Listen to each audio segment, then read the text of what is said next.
Hello and welcome to study IQ. My name is Shailendra Upadhyay और आज हम डिस्कस करेंगे कि भारत ने ऑपरेशन सिंदूर में कौन कौन से वीपन्स, आर्म्स, एम्यूनिशन का यूज किया और ब्रह्मोस मिसाइल का प्रयोग क्यों नहीं किया। जैसा कि आप सभी जानते हैं कि भारत ने 7 मई की रात को ऑपरेशन सिंदूर लॉन्च किया और 9 आतंकी ठिकानों को हमला बनाया, चाहे वो बहावलपुर हो या चाहे मुर्डिके हो या तहरी कलान हो, सियालकोट हो या कोटली हो, मुजफ्फराबाद हो। ऐसे 9 से ज्यादा लश्कर ए तैयबा और जैश ए मुजाहिदीन जैसे आतंकवादी संगठनों के ठिकानों को निशाना बनाया गया।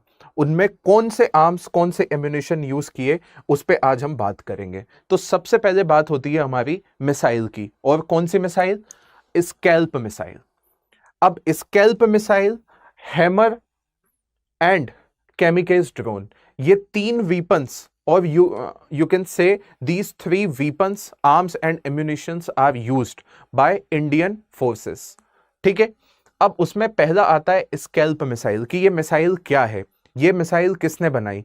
सो SCALP missile is a cruise missile, first thing. Second, it is air launched missile, subsonic missile, precision guided cruise missile, जिसको डेवलप किया है MBDNA, which is nothing but a European defence consortium.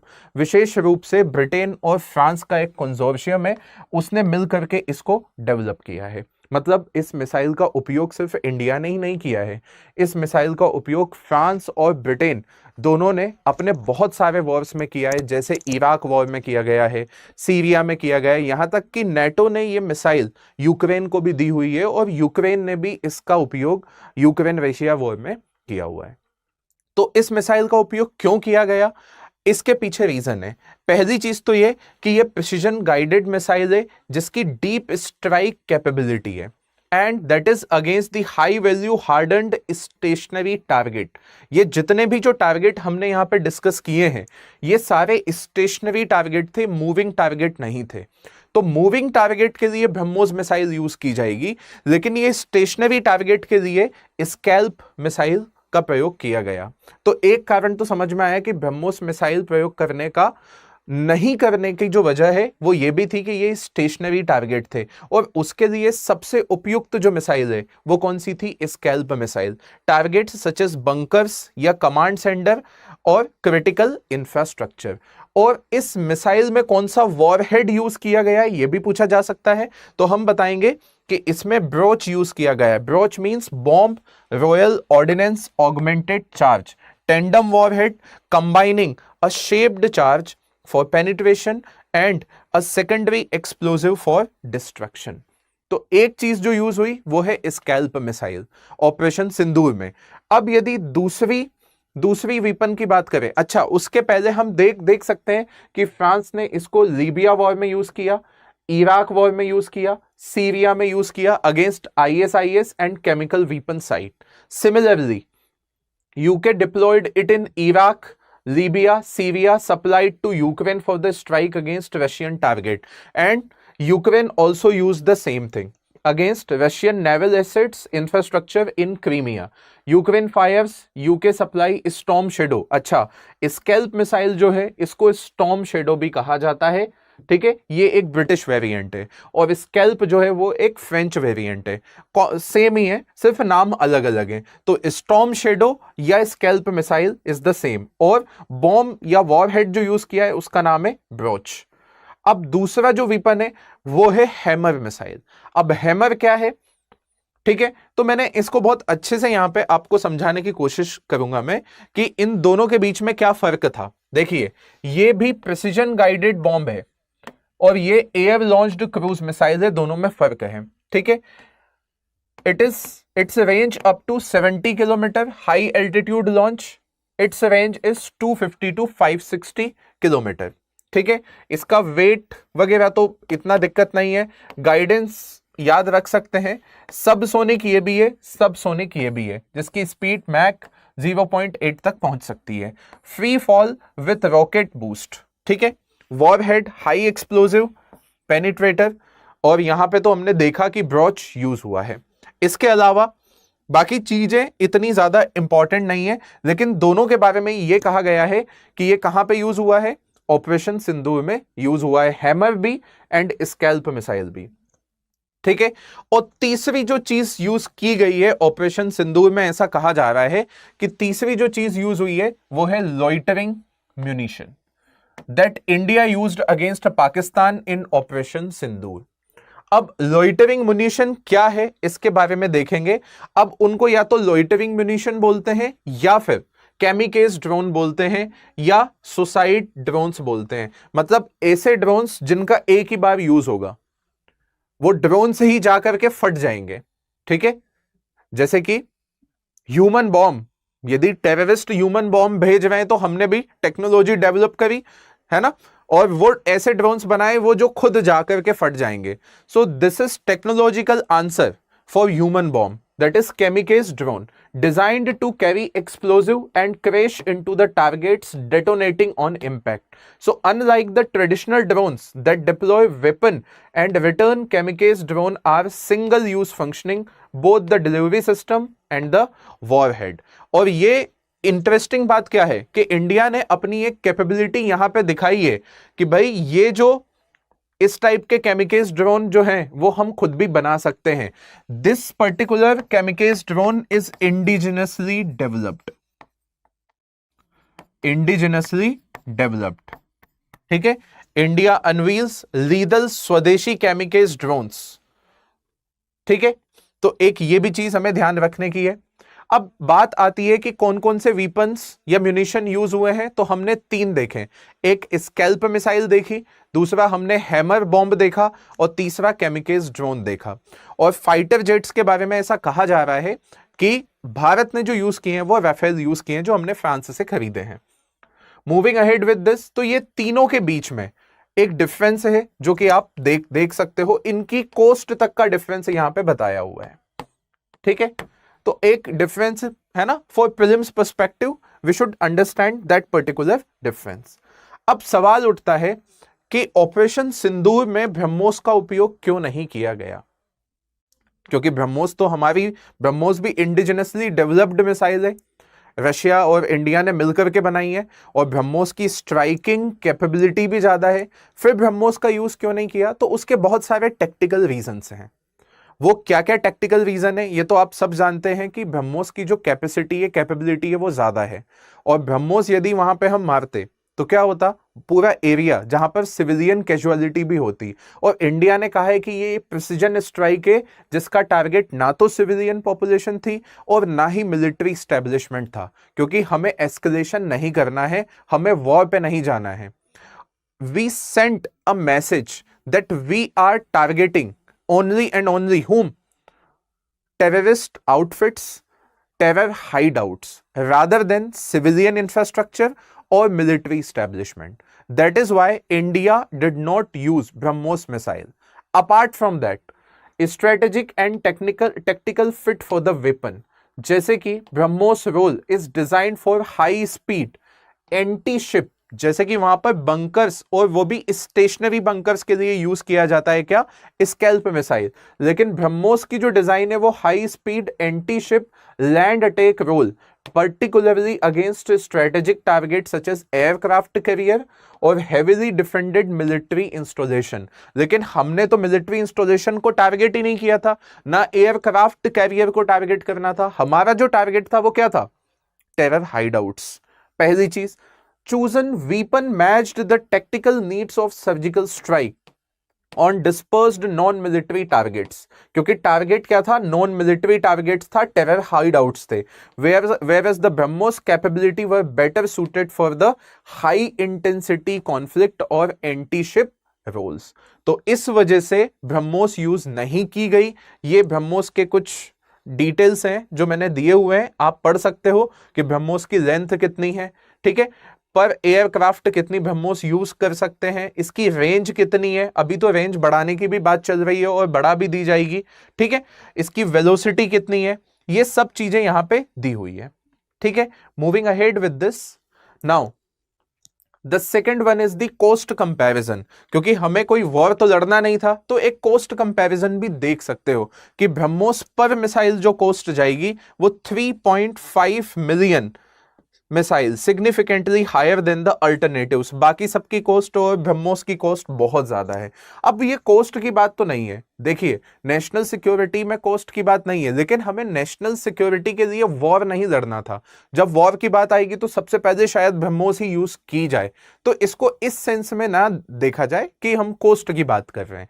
लेकिन बात यह है कि हमें फुल स्केल वॉर नहीं लड़ना था। That was the measure, that is non-escalatory measure. We were not targeting military installations, rather than we were targeting what? Terror hideouts. That is why we used scalp missile, kamikaze drone और hammer bomb. Fine. The next one, ये again BrahMos की कुछ specifications जो कि आप देख सकते हैं कि ब्रह्मोस, ठीक है, BrahMos test fired from a Sukhoi fighter jet hit a sea-based target in the Bay of Bengal. तो ब्रह्मोस किसी भी एंगल से कम नहीं है, लेकिन उसको ना यूज करने का एक रीजन था जो कि आप सभी के सामने है। और इसके बाद आप जानते हैं कि ऑपरेशन सिंदूर के बाद में कल गवर्नमेंट ऑफ इंडिया ने ये प्रेस कॉन्फ्रेंस और प्रेस स्टेटमेंट रिलीज किया और उसमें साफ साफ बोला कि इस ऑपरेशन का जो इंटेंट था that was non escalatory intent. India's ministry of defence, operation Sindoor was a focused measured non escalatory which avoided Pakistan's military installation, limits the risk of full scale conflict between the nuclear armed neighbor। क्योंकि हमें यह भी दिखाना है that we are responsible nuclear power. Okay, we are not a rogue state, rather than we are a responsible nuclear power. That is why we used what? We used scalp missile. अब बात आते हैं कि क्या पाकिस्तान तैयार नहीं था या पाकिस्तान तैयार था, तो ऐसा क्या हुआ कि जो प्रिसीजन स्ट्राइक हमारी सक्सेसफुल हो गई। देखो, जैसे एयर डिफेंस सिस्टम इंडिया के पास में भी जो सबसे इंपॉर्टेंट और सबसे सिक्योर दुनिया का जो डिफेंस सिस्टम है वो S-400 ट्रायम्फ है, जो कि इंडिया ने रशिया से खरीदा है। और इसके बारे में सवाल भी पूछा जा चुका है बहुत बार, यूपीएससी भी पूछ चुका है, बहुत सारे स्टेट पीएससीज भी पूछ चुके हैं। अब बात आती है कि ऐसा एडवांस्ड एयर डिफेंस सिस्टम क्या पाकिस्तान के पास नहीं था? ऐसा है ही नहीं, पाकिस्तान के पास में भी था, और वो था चाइनीज HQ-9P एंड HQ-9BE। और चाइना इसको बड़ा बोस्ट करता है कि नहीं, हमारा जो एडवांस्ड वेपन या फिर एडवांस्ड मिसाइल डिफेंस सिस्टम है वो बहुत ज्यादा एडवांस्ड है। तो ये क्यों फेल हो गया, इसका कारण क्या है? यहां पे चाइनीज जो डिफेंस बोस्टिंग है वो भी एक्सपोज हो गई। ठीक है, so operation Sindoor, Pakistan air defence failed due to Chinese made HQ system as India destroyed target within precise strike along POK terror bases. तो जो चाइनीज मेड HQ-9 सिस्टम है वो कैसे फेल हो गया? ठीक है, तो उसके फेल होने के बहुत सारे रीजन है। जैसा कि हमने देखा कि हमने वेपन का जो सिलेक्शन था वो बहुत ढंग से किया था, वो वेपन के अपने स्टेल्थ फीचर थे, and due to their stealth feature and low observable feature HQ-9 पकड़ ही नहीं पाया उनको। ठीक है, क्योंकि वो वेपन कुछ ऐसे थे जिनकी अपने आप में एक फीचर है कि वो ग्राउंड हगिंग उनका टेरेन होता है, कि टेरेन से बिल्कुल लग के चलते हैं, तो रडार में वो आ ही नहीं पाया। ठीक है, जिनका RCS रडार क्रॉस सेक्शन भी कम था, इस वजह से भी वो पकड़ नहीं पाए।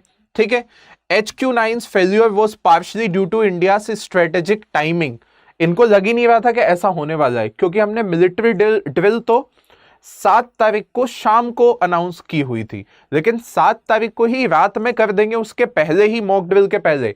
तो ये भी एक पॉइंट था कि strategic timing and intelligence driven planning. Intelligence driven planning का मतलब है कि India already spotted those black spots of HQ-9, और वो ब्लैक स्पॉट्स ढूंढ के इंडिया ने अपने वेपन्स भेजे, which overwhelmed Pakistan's response capability. And third one, HQ-9's failure may reflect systematic overhype of Chinese defense technology, which struggle against India's advanced munition and tactics. एक ये भी पॉइंट है, चाहे चाइना कितना भी बोल दे कि हमारे वेपन्स इतने अच्छे हैं, लेकिन फिर भी हमने जो एक स्ट्रेटेजी बनाई और उस स्ट्रेटेजी के तहत अपने वीपन्स भेजे और स्ट्राइक किया, इसकी वजह से कहीं ना कहीं HQ9 फेल हो गया। उसके बाद उनका मिलिट्री रिस्पॉन्स भी या मिलिट्री प्रिपेयर्डनेस भी बोल सकते हैं जो पाकिस्तान की है, उनका आपस में कोऑर्डिनेशन ठीक नहीं रहा होगा, इस वजह से भी वो फेल हो गया। अब लास्ट एक जो टॉपिक मुझे डिस्कस करना था वो अभी तो पूरा हो नहीं पाएगा, लेकिन आपको कभी कभी ये चीज आएगी कि बैलिस्टिक मिसाइल और क्रूज मिसाइल में क्या फर्क होता है। तो अभी के लिए सिर्फ इतना मैं बता देता हूं कि जो बैलिस्टिक मिसाइल है उसका जो प्रोजेक्शन होता है कुछ इस टाइप से होता है, एग्जैक्टली प्रोजेक्टाइल मोशन होता है। बैलिस्टिक मिसाइल पहले आउटर एटमॉस्फेयर में जाती है और फिर नीचे आती है। So it is powered initially by rocket और सेवरल इन स्टेजेस। जैसे इसरो अपने रॉकेट्स भेजता है, similarly ballistic missiles are powered in stages. Its trajectory over most of its flight, यही ट्रेजेक्टरी होती है इसी टाइप से। Most of the time its speed is hypersonic. तो हाइपरसोनिक मिसाइल होती है specially during the much of the flight या incoming time. And operational मैन्यूरेबिलिटी होती है और इसकी क्लासिफिकेशन रेंज के हिसाब से होती है कि short range short range ballistic missile या मीडियम रेंज बैलिस्टिक मिसाइल या लॉन्ग रेंज या इंटरकॉन्टिनेंटल बैलिस्टिक मिसाइल। ठीक है, इनकी रेंज इतनी ज्यादा होती है कि इंटरकॉन्टिनेंटल भी इन्हें कहा जाता है, तो इनका क्लासिफिकेशन रेंज के हिसाब से होता है। On the other hand cruise missile are powered और प्रोपेल्ड बाय जेट इंजन। तो ये इन दोनों के बीच का सबसे बड़ा फर्क है। They are powered by a rocket and in many stages just like ISRO's PSLV and all। and ये जो क्रूज मिसाइल होती है वो they are powered by jet engines first, second remains within the atmosphere during the flight। Subsonic, supersonic, hypersonic ये कुछ भी हो सकती है, तीनों में से कुछ भी हो सकती है। जैसे कि हमने देखा कि ब्रह्मोस जो है वो एक सुपरसोनिक मिसाइल है, लेकिन हमने देखा कि जो स्कैल्प मिसाइल है वो सबसोनिक मिसाइल है। Similarly they are self guided और manually guided and they are classified according to their speed. वही मैक 1 मैक 0.8, मैक 2.5, इसके हिसाब से इनका क्लासिफिकेशन होता है।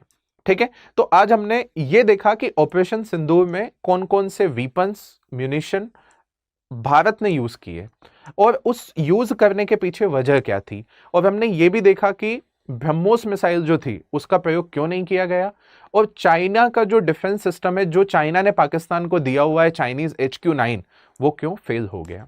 ठीक है, तो मिलते हैं नेक्स्ट वीडियो में, तब तक के लिए थैंक यू।